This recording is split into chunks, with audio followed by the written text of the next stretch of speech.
All right. So today we're here with Dr. Steve, and I couldn't be more thrilled. Um, I learned so much from you in the 2 hours that we were together on, I believe it was just last Saturday, about how I progressed from, so I was a sugar addict and I was obese and I was miserable. And then I took sugar out of my life and I just different person, right? Yeah. Um, and a lot of people say to me, they could never do what I do. They could never give up sugar, right? And Mm. before your class on Saturday, I was like, wow, that's a big statement, right? Like, sugar is linked to a whole array of different physical and mental ailments. And if you could like lessen the effects of those, or even some people have even cured some things by taking sugar out. Like, why wouldn't you do that, right? Like, what is the hold that this has on you that you would say to me, I could never do that? And it just you opened my eyes when you did that presentation with us, that workshop with us, because I got it. I Mm. saw it. I was like, yes, I when you talked about um that you have to reach that point of like, what is happening? This needs to stop. Never again am I going to go through this, right? Yeah. I Yes. and that propels you. You have to reach that stage, I think, so that you are propelled into the next stage. Am I correct in saying that?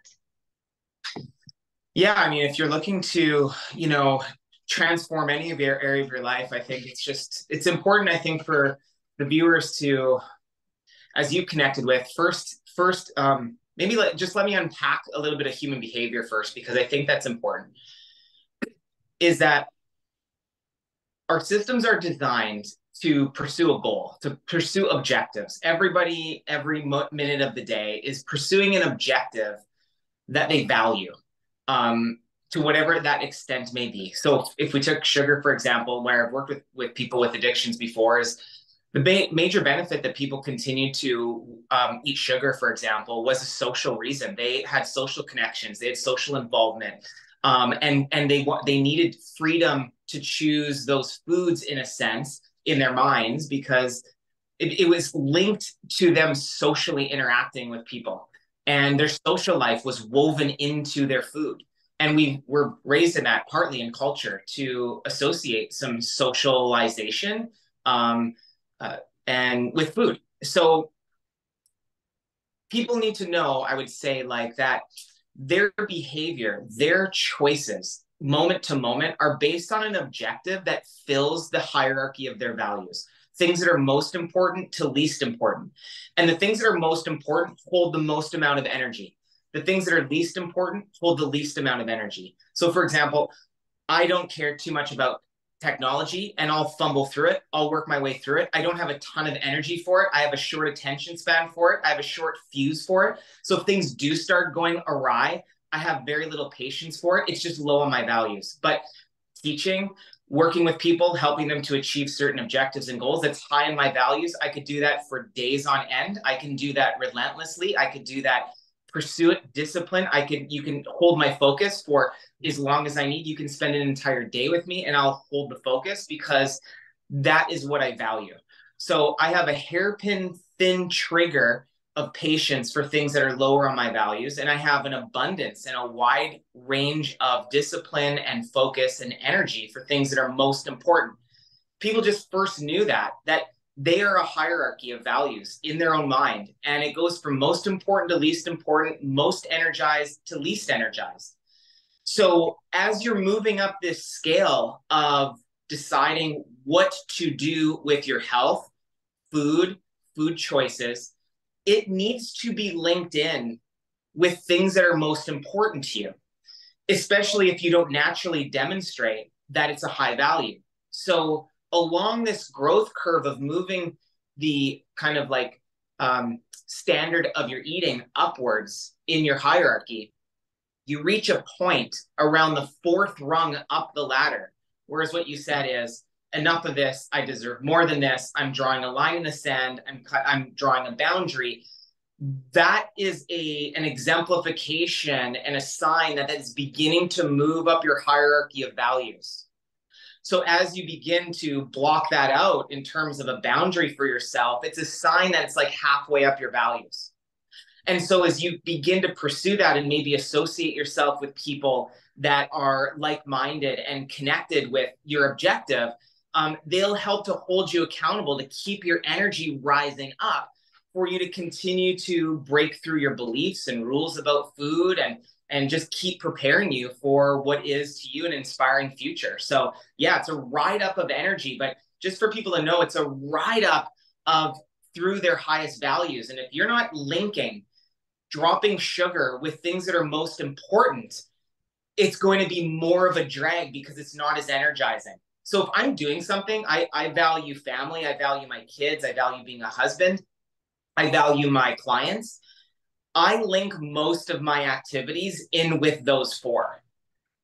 So the reason I work out is linked in with those. The reason that I eat well is linked in with those. I've already linked those in so that the actions of eating well and exercising and fitness, not because I'm a fitness buff and I love it, but I've done the work to associate that with things that are most important because I know day to day, I take action on my highest values effortlessly. So if I'm stalling on action, it just means that I don't yet associate that activity with my highest value because I'll effortlessly pursue my highest value. So if I'm stalling on an activity, it's not because I lack discipline or focus or energy. It's because I haven't associated it with my highest value of what's most important. Being a dad, being a great husband, being a great practitioner and facilitator and teacher, being a great, was kind of the last one.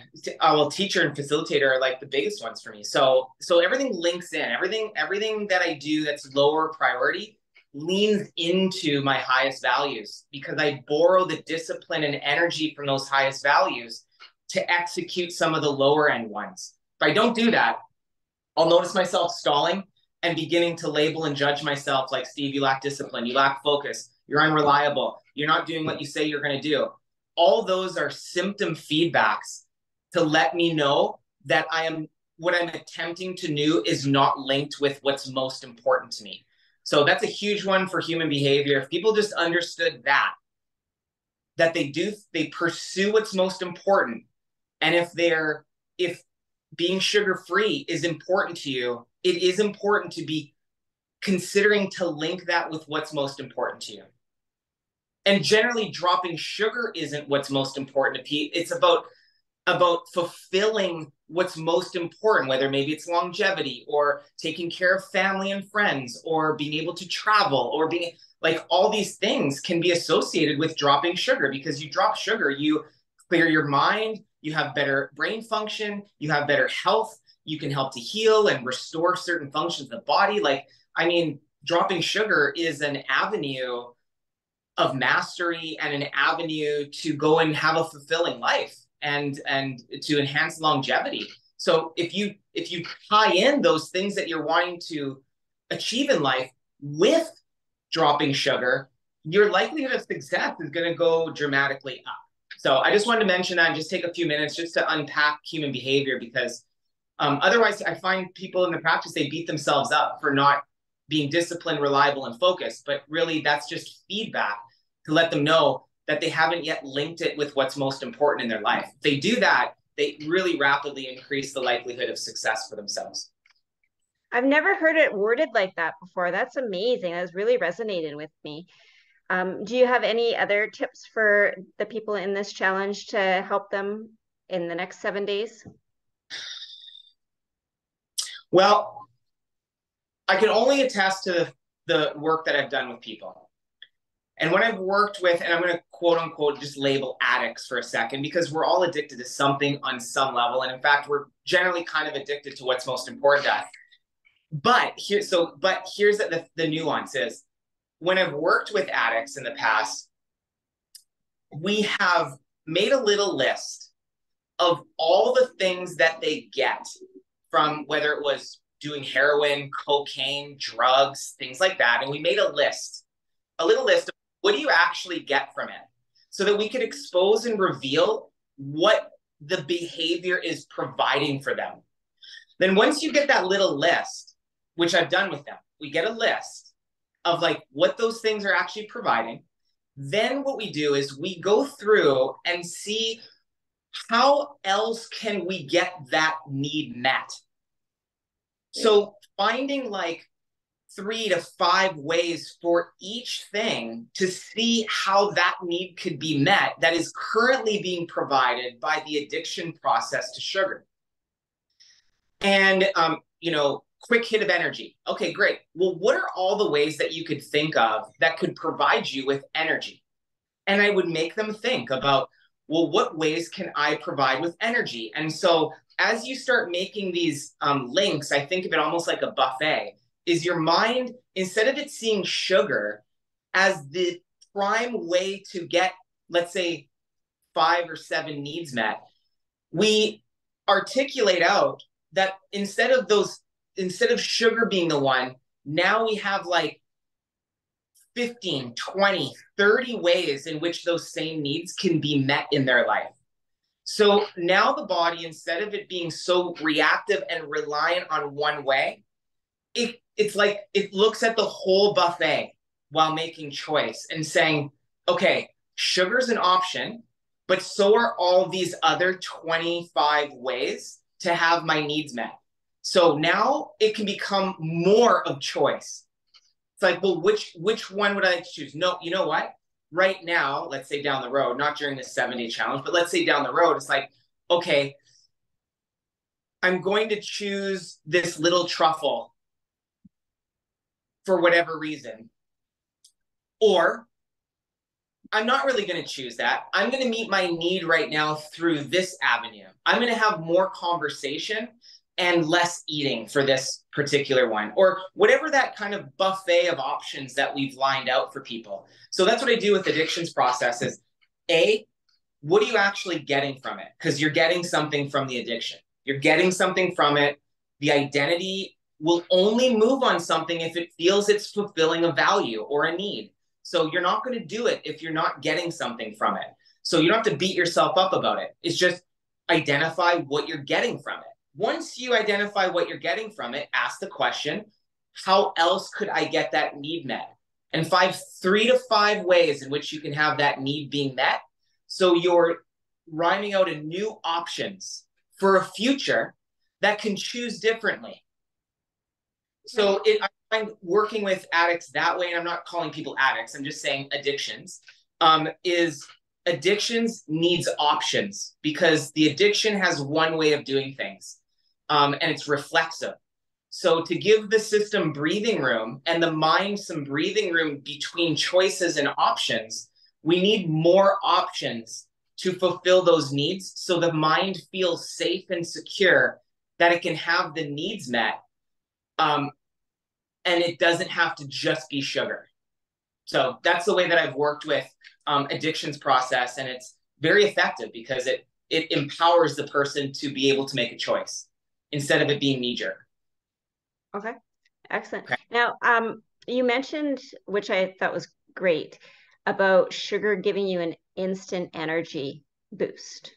And I'm wondering if you could share with us a couple exercises or tips you have that you could use instead of the sugar to give you that energy. Sure. So let's just hypothetically say if you kind of look at your day and you identify the specific points along the day where you tend to lean into sugar, because most of us, especially our day, generally speaking, is rather habitual. So I know at the end of my shift at 6 o'clock when I go home that my system is going to be looking to munch on something. It's habitual when I walk in the door. My system's programmed for that. Okay, what am I actually looking for in that moment? Am I looking for nutrients? Like, what am I actually looking for? So what I do is I will take a breath just before I enter the house. I'll just place my hands on my chest. I'll take a moment because I'm about to go into something that's reflexive and habitual. So I need to give my system a little breathing room. So I'll just place my hands palm over palm on my chest. And what I'll do is I'll just bring myself to presence. So just breathing in the nose and out the mouth. And it grounds my system. It's a grounding way to ground your nervous system to have it move energy and blood flow away from stress and anxiety centers, which are going to lead you towards the quick hit of energy, and move the energy towards the cortex of the brain, which is more higher order thinking of choice. So I breathe in the nose and out the mouth, and I give myself 3 minutes. In clinic, in practice, I've measured this, and I found that about 3 minutes to allow the brain and the heart to get into a rhythm where you'll be more present, you'll drop your stress load and stress response of the day, and you'll move energy to the higher centers of the brain, which are the centers for choice. And so then you can also, in doing that, in breathing with the body, it goes to this other area of the brain called the insula. The insula relays messages to this cortex of your brain, but it gives meaning. So it helps you to give meaning to what's about to happen. And so this is a very simple exercise to create what we call coherence and balance in the nervous system, safety, ease, peace of mind. And it gives me room to move energy to the higher centers of my brain for greater levels of awareness and choice. So 3 minutes, I would encourage somebody to do. So if you map out your day and you say, okay, well, 10 a.m., coffee break, 2 p.m., I have a little drop in energy, and 5 p.m. when I come home. Those are like 3 major areas, and 9 p.m. at night. Before I go to bed, I start binging at the end of the day. Those 4 major times are my habitual most challenge times. Then I can preload the breath work just before so that I can get present before my system is about to embark on a challenging habit. And I can kind of catch myself just prior to. And again, that even comes with a choice to like place your hands on your body and just take 3 minutes to find a nice rhythm of in the nose and out the mouth. So it'll just ease the system. But 3 minutes makes a drastic change to the physiology and moves energy from the stress response to the higher thinking, higher cortical centers of the brain. So that's a strategy that I use if I've noticed I've got into habits and I want to rearrange some of those habits through my body. I'll do that.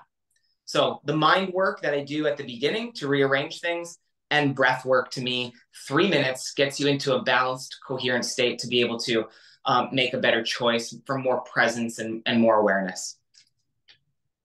Excellent. Okay. Well, I don't want to take up any more of your time. I'm so honored that you met with me today here.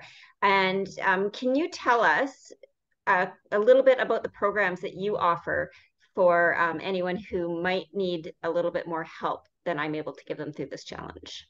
Oh, sure. Yeah, you can just reach out at breastandlife.com. We have programs there. We have a community free breath work that you attended there at the hotel once a month. It's called Breathe with Dr. Steve. If they go to our Facebook page, Verescent Life, VERESSENT Verescent Life means true to your core nature. Then they can kind of find us and find our programs there. I have a few programs that we run. I do in-person stuff. I do breath work online, and we have a weekly breath work online program that we do. And then I also have a 6-month program that I work with people to transcend their own limitations and barriers, etc. So, but best place is probably Facebook page, Verescent Life, or on our verescentlife.com website, and they can find some stuff there. Wonderful. Okay. Thanks so much, Dr. Steve. And I hope you have a fantastic rest of your day. Thank you. Good luck on the challenge. Okay, thanks. Awesome. Bye.